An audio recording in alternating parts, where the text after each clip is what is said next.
things I found most interesting about Japan was the difference in the way plants are used and seen, and simply the difference in the type of plants there. Many different plants are culturally relevant and hold a strong traditional position in the country. Firstly, much of Japanese agriculture revolves around rice farming. There is evidence of dry rice farming in Japan as far back as 6,000 years ago. Then, around 2,500 years ago, wet field farming was brought to Japan through Korea. Japanese rice farms remain small and fragmented to this day. Joint stock companies are not allowed to own farmland in Japan, so farming is largely unconsolidated. Rice farmers are also subsidized by the government. All of these actions keep the price of rice high in Japan. Being an island nation with very little farmland, Japan must import most of its food. However, rice is one of the few goods Japan produces self-sufficiently. Plants were very prominent at the many temples and shrines we visited. Religious culture and plants are very intertwined, with plants often representing religious ideas or prosperity. Plants are often used by gardeners to encapture an ancient, faraway landscape and the fragility of existence. The Japanese gardens first began in the Asuka period. They were modeled after Chinese gardening techniques. Many gardens have their root in Shinto, the Japanese folk religion. White rocks and pebbles were used to represent purity and to honor the kami, the gods and spirits of Shinto. This white gravel became a distinctive feature of such places such as the imperial palaces and Buddhist temples. The earliest Japanese gardens were those of the emperors and daimyo, or nobles, and were built in Nara at the end of the 8th century. In the Heian period, when Japan moved the capital to Kyoto, gardens took on a different form.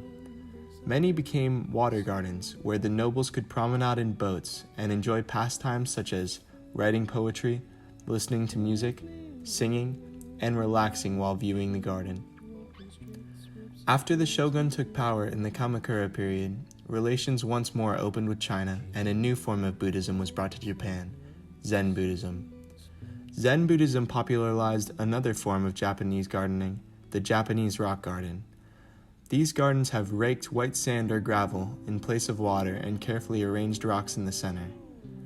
The purpose of these gardens is to facilitate meditation, to be viewed by monks seated on a porch overlooking the garden. There are many signature aesthetics to a Japanese garden. The first is miniaturization, as the garden is supposed to represent a miniature version of the natural world. Rocks often represent mountains, and ponds represent oceans. Another is concealment. The garden is not meant to be viewed at one time, but enrolled like a scroll. As one walks through, they take in the different points of the beauty there. The final characteristic is asymmetry. Japanese gardens do not work in right angles, and there is usually no central feature or dominating characteristic.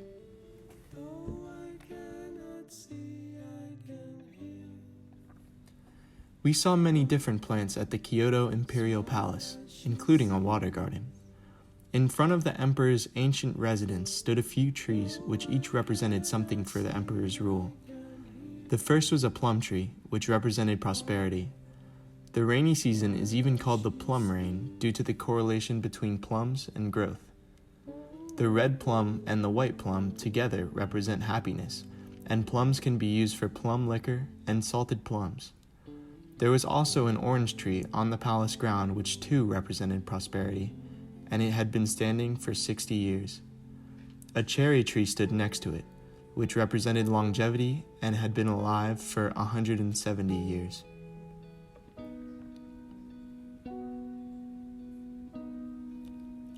Pine trees were also very present in the garden and represented longevity due to their evergreen nature.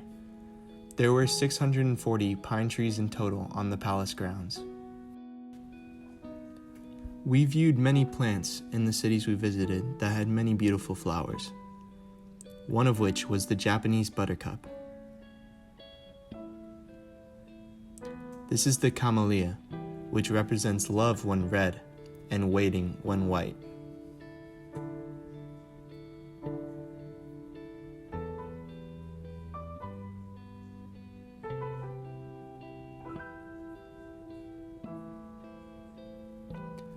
This is the lace-cap hydrangea, which symbolizes pride.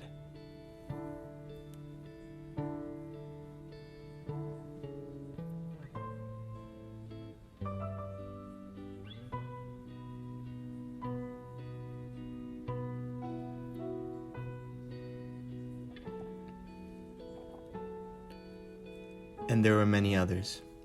Hana kotoba is the Japanese language of the flowers. It is a way of communicating through flower arrangement.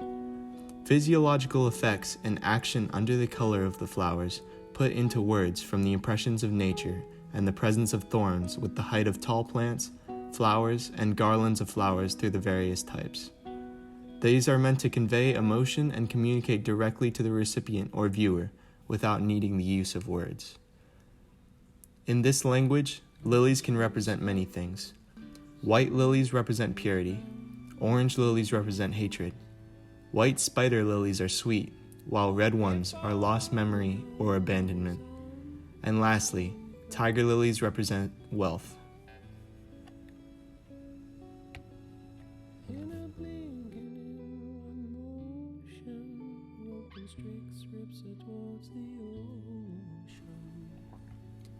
Japan's human-forest relationship has consisted of two phases, the pre- and post-agricultural. Deforestation began occurring gradually in the post-agricultural period. However, the daimyo integrated a response which put policies in place to preserve the forest for future use. The transition to conservative forestry happened in the Edo period.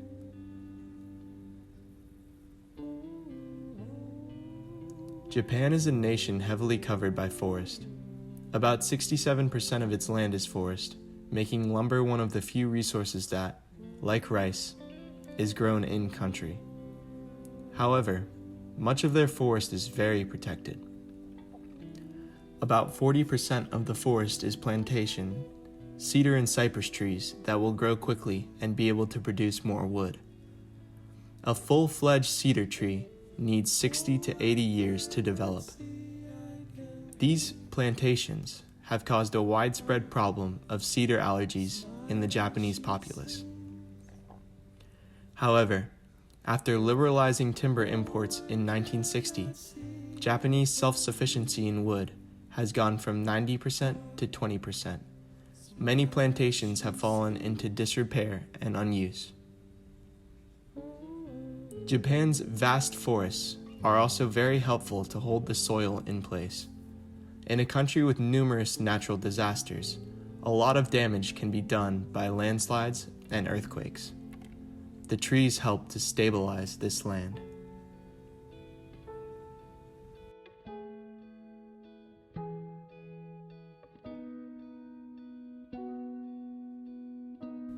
Another 10% of the forests in Japan are bamboo forests. These bamboo forests are governmentally recognized soundscapes.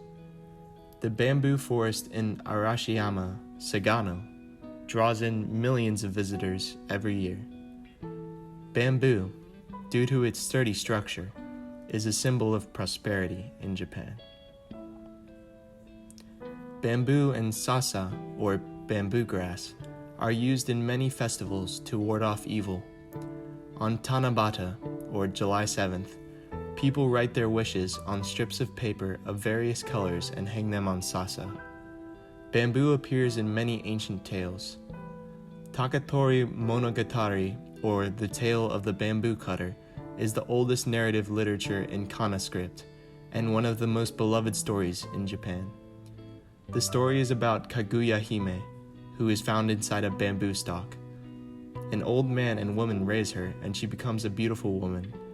Although many young men propose to her, she never marries. Eventually, on an evening when the moon is full, she returns to the moon, as it was her place of birth.